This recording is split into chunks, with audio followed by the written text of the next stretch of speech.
Bună ziua! Astăzi stăm de vorbă cu actorul hollywoodian David Leeper, sosit direct din China, unde a filmat alături de Nicole Kidman. David va susține la București un curs de actorie și public speaking inspirat de metoda Ivanei Chubbuck, celebra profesoară a unor staruri precum Brad Pitt sau Halle Berry. La finalul cursului, cei mai buni elevi selectați de David vor beneficia de un masterclass intensiv de 2 zile, susținut chiar de Ivana. Stăm de vorbă cu David Leeper despre cursul de actorie, despre colaborarea lui cu Ioana Chubbuck, despre cariera lui hollywoodiană, dar și despre legăturile cu România, care nu sunt superficiale. Bunica lui David s-a născut la Rădăuți și a emigrat în Canada, acolo unde s-a născut invitatul nostru de astăzi. Nu întâmplător, David a revenit de mai multe ori în România, acolo unde simte că își are rădăcinile. Bine ai venit, David. Welcome. Thank you for joining us. It's my pleasure. I was just telling about your grandmother that was born in Rădăuți, actually. So tell me a little bit about this. Did you have the chance to talk to her about Romania? Yes, I was very close with my grandmother. We used to have dinner every Friday night where she would make some Romanian dishes and talk about the old country. She grew up in Rădăuți until she was 15, and then she met a guy and married young, and then when the Second World War broke out, they moved to Canada, where I was born in Montreal, and then in 1991 I moved to Los Angeles to give it a year and see if I could make it as an actor, and almost 30 years later I still live there and things are pretty good. Did you have the chance to go back to Rădăuți? That's on my list. So in the next week or two, I plan on taking a drive up to the whole Bukovina region and seeing where my grandmother grew up. I think it will be very special for you, this visit. Absolutely, it will be very special for me. But you have visited other places in Romania because you have filmed here 8 films, right? That's right. I shot a couple movies in 2012, 2013, and 2014. Some great movies. I did a movie with Bobby Powenescu called Pioneer's Palace that was actually a Romanian film that made it into the Sundance Film Festival, and that was really special. Yeah, we have a part of the team in a photograph behind you. How was it working with Bobby Powenescu? Oh, it's great. Bobby's a very talented filmmaker, and it was a real joy to work with him as an actor who also worked with some of his actors and with him as a director. And he gives a lot of freedom to the actors to do their jobs, which is important. Sometimes directors can micromanage actors too much, and it hurts the performance. And I think Bobby knows enough to kind of let them do their thing and just bring it down. You know, that's kind of like a good director has good actors that bring everything to the table, and then all he has to do is kind of bring it down. So he did a good job with that.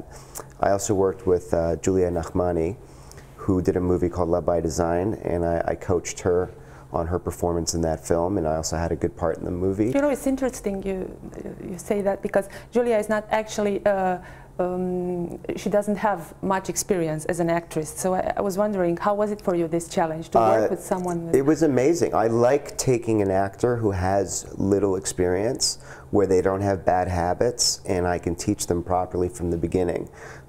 So I'm looking forward to this new group of actors that I'm going to work with here, who can sign up at magnoliastudio.ro, and I'll be teaching on the weekends as I'm waiting for my 3 films to get funded from the new Romanian tax rebate. So I'm really here to do these films, but it's just lucky that there's taking some time for all the paperwork to go through. I met some good people here, like Aline, who is running Magnolia Studio, and so I'm going to be able to teach while I'm waiting. Let's talk about one thing at a time. First, the acting class. It will start on the 16th of September. Right.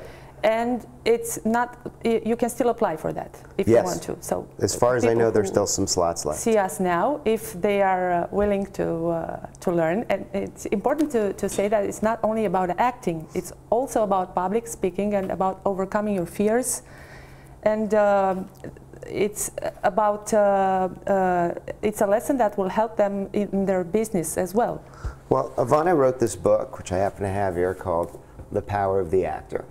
And the title is not by a fluke. The reason she put it, The Power of the Actor, is it's about self-empowerment.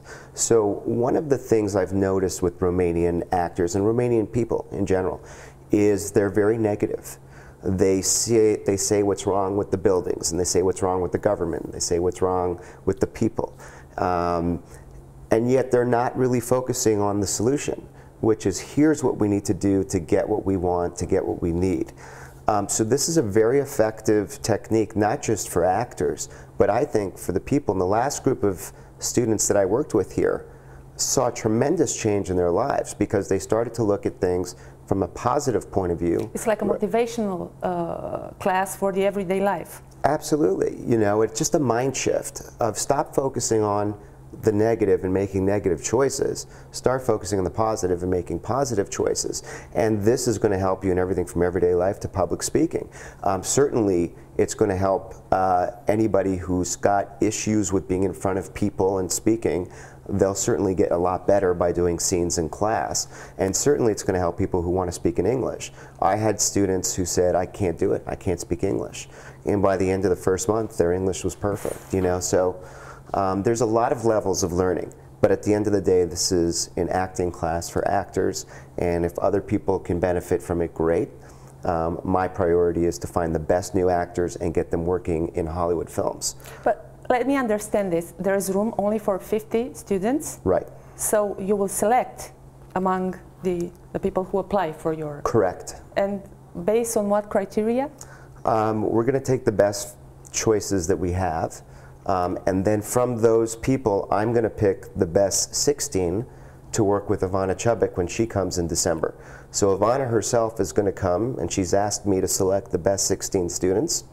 And from that group, she will then teach them one-on-one from herself. So the idea is to come to this class. It will last from September to December. Right. Give it your best shot and get a chance to meet Ivana as well. Absolutely. I mean, everyone's going to meet Ivana. Okay. But the ones who get to work with her are going to be the best 16. Okay. And that I'll decide. Tell me about your history with Ivana, because I understand that you met her in 1991? Yeah. 1991, I was, it's funny, she was actually like me. Like you kind of had to go through her to get to a guy named Roy London. Roy London was considered the greatest acting teacher in Los Angeles. And to get into his class was like a big deal. And I had to go through Ivana to get into Roy's class. Unfortunately, he died in 91, 92 of AIDS. Back then, they didn't really have a lot of treatment for that illness. And Ivana went off on her own. And right away, she grabbed me as one of her best students and said, I really want you to come with me and stay with me. And I said, of course. And I've been working with her ever since. And then somewhere around 2000, she asked me to teach some classes for her, teach some workshops. She said, you've been so successful using my technique, and you still come to class a lot. Can you make this shift? And I said, absolutely. So I started on my free time teaching workshops, 2-day workshops, 3-day workshops, because I work a lot as an actor. I don't have, this is very rare that I'm going to have 3 months to teach a group of students. This has happened like once before in my life. And the reason why it's doable is because we worked it out that I'm just going to teach on the weekends, and then I'll have my weeks free to work on the films. So this is a perfect world for me because I learn as much from teaching as I do from working as an actor. It's like by seeing the change in the students, I know what's working and what's not working. But what actually made you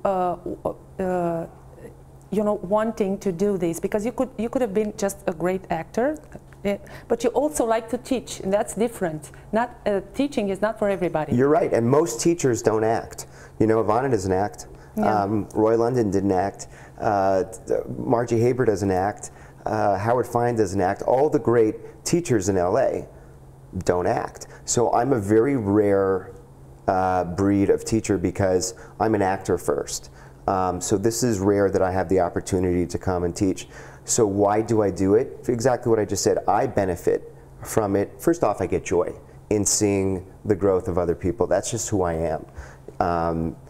Other people don't give a crap. That's okay. I do. When I see somebody grow from somebody who couldn't barely speak English and couldn't act and had no confidence, to turn into somebody who's now in movies, like, that brings me joy. But again, what I learn through the process with the students also benefits me. So it's a win-win. And I really just love doing it. Let's make an exercise. You played in a lot of series. Yeah. Let's take the 3 examples. Fuller House, which is a comedy, Code Black, which is a drama happening in a hospital, and Young and the Restless. Everybody knows Young and the Restless here. It had a tremendous success. How do you prepare for an audition for 3 types, different types? You can use Ivana's method for each of these? It's a great question. So, first off, I have my own cold reading formula.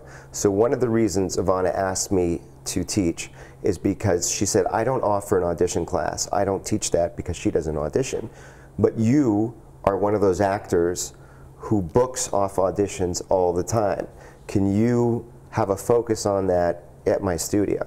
What I developed myself is a cold reading formula where you use the page in a way that it doesn't look like you're using the page. So when I went in for Young and the Restless, what happens when you do soap operas is the guest star will do a paragraph of dialogue, the series regular will have 1 line, you'll have another paragraph, they'll have 1 line, because these people are doing 5 episodes a week. Okay. So the guest cast has to take the bulk of the dialogue. So it was literally pages and pages and pages of monologues.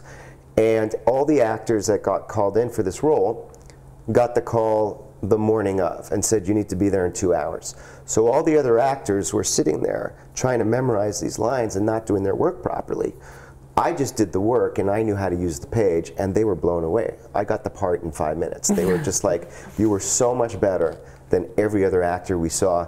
There's not even a question, just wait here, we're calling the producers. And they said, it's yours. I couldn't even leave the building. And that doesn't happen. You know, usually they take a day, they call your agent.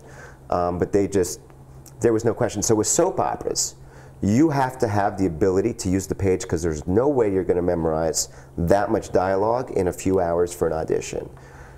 On the flip side, when you go in for something like a Code Black, the cast is so big. It's a hospital drama, for those who don't know the show on CBS. There's so many storylines happening that your parts are going to be small and contained, so that you need to do the Chubbuck technique on full on. You need to memorize your dialogue and go in 100% prepared. So there are 2 very different types of formats, and that's why the audition technique is something I'm also hoping to have a chance to teach at Magnolia Studio, magnoliastudio.ro, and we'll probably have a workshop on that for this very thing. Very interesting. Tell me more about your experiences, because I announced to our viewers that you came directly from China, where you were on set with Nicole Kidman. Tell me about this. So Nicole Kidman was actually, I was supposed to do a film with her in Los Angeles that I actually didn't end up doing. I actually ended up going to China to do a different film called Painted Beauty. I'm starring with a guy named Kevin McNally, who people probably know from all the Pirates of the Caribbean movies. Claire Holt, who was the star of Vampire Diaries. Clifton Collins Jr., who's a tremendous actor, and was a friend of mine that I called and asked him to, on behalf of the production, to do me a favor and come do this movie. And he plays the serial killer. This movie, I think, is going to be something special. This movie, I think, will be in Sundance. I think it'll be at Cannes. I think it will make it into all these. The director is a guy named Rob Pryor, and he's a very famous pop artist. If you Google him, you'll see him painting with all kinds of famous artists that ask him to paint while they do their music shows. And the unique thing about him is he paints with 2 hands at the same time. So Rob is the director, and the story is about an artist who follows this serial killer to be inspired to paint. And I play the detective who's going after them to catch them. But will you get the chance to do the Nicole Kidman project as well? Unfortunately, that part that they wanted me to play, they wrote out of the script at the last moment. And it was good for me because I ended up with a much bigger part in this movie. But you also played with the other stars, like Nicolas Cage. So Nicolas Cage and I, we did a movie here called Dying of the Light in Romania. It was January of 2013. How was it working with him? Well, first of all, He's amazing, but what was amazing is I got to work with Anton Chelnin, and for people who don't know who he is, he played Chekhov in all the Star Trek movies, and he died soon after we filmed this movie. So this is one of the last performances of his career. So that was special that I got to do a couple of scenes with him. And the director, Paul Schrader, who is literally my idol, this is the guy who wrote Taxi Driver and Raging Bull, you know, two of the greatest films with Robert De Niro. So that was a real joy. It was really cold, though, I have to tell you. We shot in January. I just remember thinking, God, it's freezing here. And I grew up in Canada, and this was cold. But that was a great film. The mini-series I shot here, Sons of Liberty, was a giant production. I think it was for History Channel? It was for History Channel. I think they spent $24 million. And it had a huge cast. We were 16 leads, and I was one of the leads. And we made 3 two-hour movies, and I was in all 3 of them. Yeah.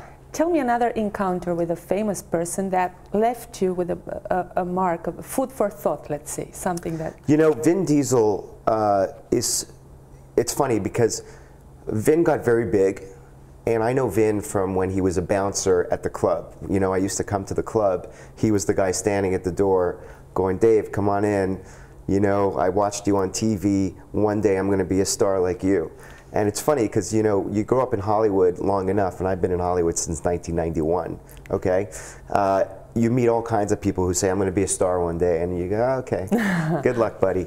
You know, now the doorman at the club is telling me he's going to be a big-time actor, and I'm like, all right. You know, but he was a nice guy. He always, you know, pushed me through the line and brought me in, and I'm thinking, you know, I hope he does.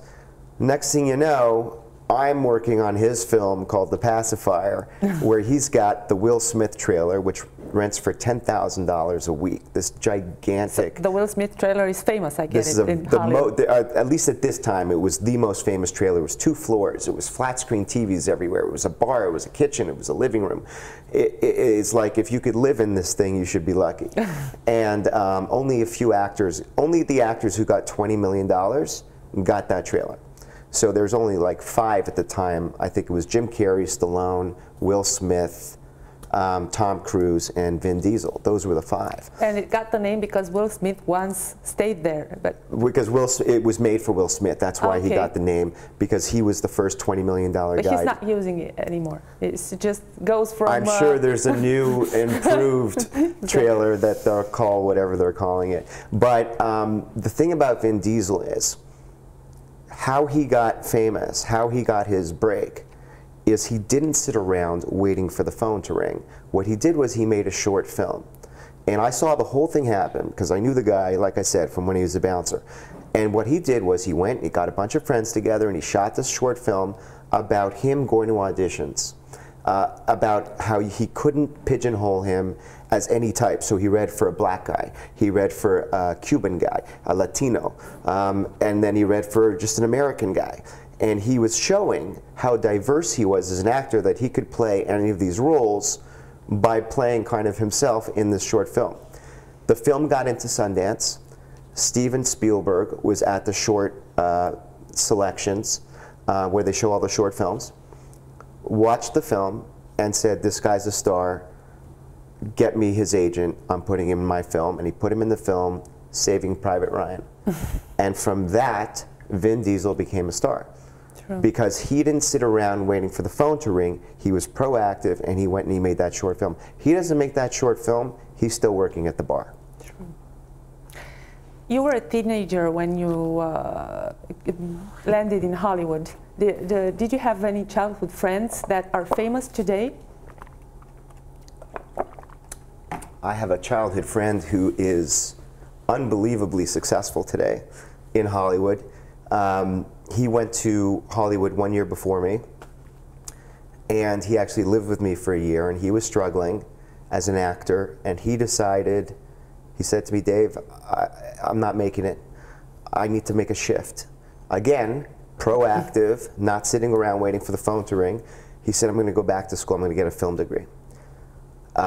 He goes to USC Film School, he gets a degree in directing.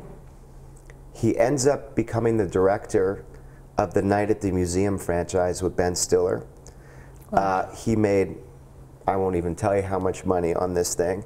And now, again, not sitting around, his directing career went like this. He did Real Steel with Hugh Jackman. He did Cheaper by the Dozen with Steve Martin. He did all these huge franchises. And then a little dip, and he got unsettled, and he started focusing on producing. Next thing you know, he produces Arrival, and that's nominated for an Academy Award, and now he's got the hottest show on TV called Stranger Things. And his name is Sean Levy. And Sean Levy and I, at 12 years old, had a band together. So I've seen it. I've seen it so many times. Joel Lubin, when he was an assistant to a manager, he's now head of talent at CAA, the biggest agency in the world. You know them and William Morris Endeavor. I knew all these guys, you know, when they were just starting out, saying to me, God, I wish we could be as big as you. And I've just kind of been this journeyman who's just, I do my work, I work, I work. And these guys have just like had these massive spikes. For me, it's been strange. It's just been a slow, steady, I work, I work, I work, I work. And I kind of like it like that. Oh, okay. I'm checking some other titles in your CV. You also played in Trump Unauthorized. Yeah. You played one of the Trump family members. I played his brother, Bobby Trump. Okay. How was this experience? You know, it's funny because this was done obviously well before the presidential election. But what I learned through the process of this movie was a lot of the stuff that people didn't know about Trump, that there was a lot of smoke and mirrors, that he wasn't a self-made guy. He came from a very wealthy real estate father. I saw a lot of the inside information about what happened in Atlantic City because his brother was very involved in the Atlantic City hotels. And so when the presidential election started, now a lot of the stuff is coming out. I had already known this in the research from this TV movie.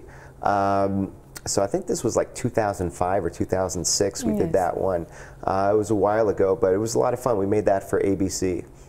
Do you think Donald Trump would need some acting class?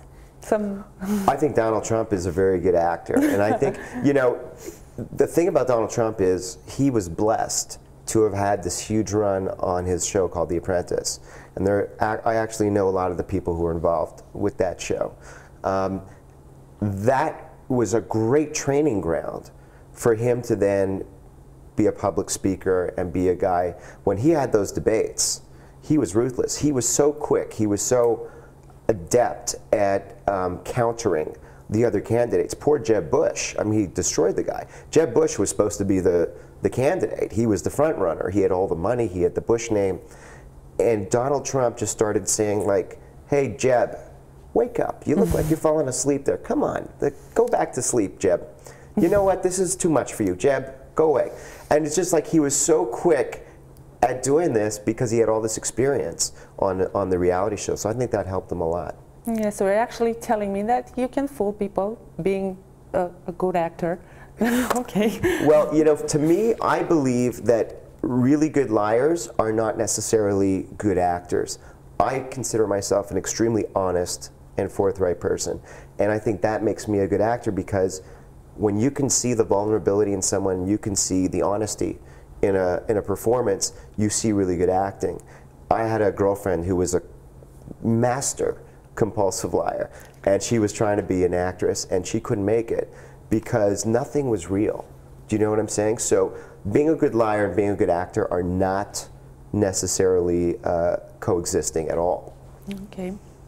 Getting back to the acting class in Bucharest, you said that you hope to find good students that you will use in your future projects here. Absolutely. And one of them I read is with Jean-Claude Van Damme. Tell me more about it. So I just left Antalya, Turkey, where myself, Jean-Claude Van Damme, and Michelle Adam, who owns Fashion TV, all signed agreements to make this film called Falcon Man. And it's going to be a big, big new superhero action movie. We are submitting right now for the, I'm going to be a producer on the film as well as an actor. And we're submitting right now for the new film rebate. And if that goes through, we should be shooting that early of next year here in Bucharest. So you're actually telling us that people who will come to your class might get the chance to appear in a Jean-Claude Van Damme movie? 100% those people are going to see the director, because the director is already committed that he will come and watch my students perform. So all the people in my class are going to be seen by a director who's not only doing that film, but doing other films as well. So everyone is going to have the opportunity to have a chance to be in a Hollywood movie. Everyone's going to have that opportunity. Then it's on them whether or not they perform well and seize that opportunity. You know, when I went to Los Angeles, I knew one person who was a casting director, and that was the only connection I had. And he said, I'm going to do you one favor and don't ever ask me for another favor. I'm going to get you an audition for another casting director who's a friend of mine. And that one audition, I went all the way to the end on. I went to producers, I went to the studio, I went to the network, and then they all said, who's this kid off the boat from Canada that we've now discovered? He's our next great sitcom guy. And from that, I got an agent, I got a manager, everything came from that one opportunity. So you get one opportunity, you have to maximize that opportunity. Yeah, you will have also another 2 projects. Can you tell me about them, or it's too soon? There's a movie called State of Escape that they're also waiting on funding from this film fund, and if that goes through, that's going to happen rather quickly. And there's a 3rd film that I'm submitting that should go with Nicolas Cage that we're also waiting on. So those 3 I'm waiting on right now, and there's probably 3 more in the wings if this goes. So this and all of them in Bucharest or in Romania? All of them in Bucharest. Okay. Yeah. And it's also another interesting idea, a documentary that you plan to do with your students? I'm really excited about this. So what we, Magnolia Studio and I decided is let's document this whole journey. Let's see what happens from the time I start with some of these students to where they go. Let's see, first of all, the cultural differences and exactly what I was talking about before, which is making negative choices and focusing on the negative versus making positive choices and focusing on how to be better. And actually seeing this development through the process of these 3 months. And so I said, we can make a great film, let's do this. So all the students who are in my class will have a chance to participate in this film, and I'm hoping we make a really special film that does end up in Sundance or other places like that. Okay. David, you feel you have your roots here, and you also said that you plan to buy a house here in... I think it's more than roots. You know, it's almost like, as I said, it was very close to my grandmother, so for me, there's a feeling of I'm home when I'm here. And I can't really explain it because it's a feeling, it's not a rational subject I can define, but it's a feeling that feels good, and I'd like to have more of a home base here. And I think it's a growing city. You know, you've got 5% GDP growth in Bucharest. That's the highest growth in the EU. Everybody's focusing on problems. Start focusing on what's going great here. Bucharest is a booming city. Everybody should be talking about that. And to me, people should be buying real estate and working to develop. And I want to be a part of that growth. Do you know any Romanian words? I know many Romanian words. Are you going to test me? I don't know.